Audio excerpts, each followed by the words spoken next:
Councillor Dr. Van Ven. Councillor Shailer. Thank you, Chair. No one wanted a congestion charge. We do need to move more people in and out and around Cambridge than is possible by car alone, and I think the motion sort of acknowledges this. To progress transport across Cambridgeshire, we need to move away from the current privatised bus business model, a model that seeks to maximise profits for German commercial banks, for instance, while minimising costs. In effect, moving as close as possible to continue to receive public funds while running no buses at all. Of course, it is the same with water companies and all the rest. This is a major contributor to such high costs of living.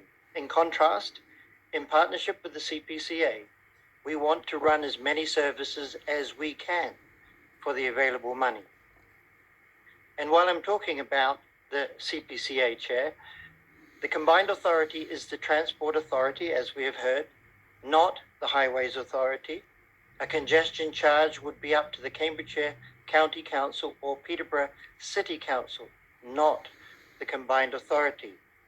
The desire for traffic demand reduction comes to us from the Conservative central government.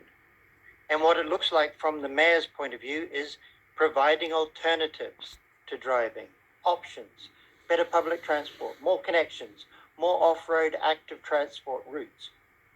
The local transport and connectivity plan has no road user charging included, none.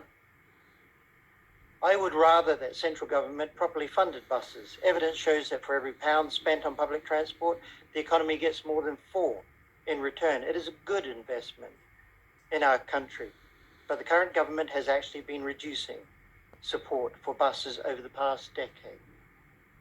In their absence of proper ongoing funding from central government for the vast improvement in passenger and alternative transport that we need, with a ticket price to encourage modal shift, we have to have an ongoing income stream. Road user charging was identified during the previous Conservative administration. It is no good just complaining about congestion and loss of potential economic activity. As a council, we are charged to deal with it. Chair, I think it is truly a shame that Conservatives have spent so much time, effort, and money wrecking progress in this area, maintaining the misery for motorists, businesses, and the real economy, and the rest of our people. Our plans were and are about choice, options, rather than forcing motorists to always use a car, forcing people to buy a car, and those who cannot afford a car or would rather spend their money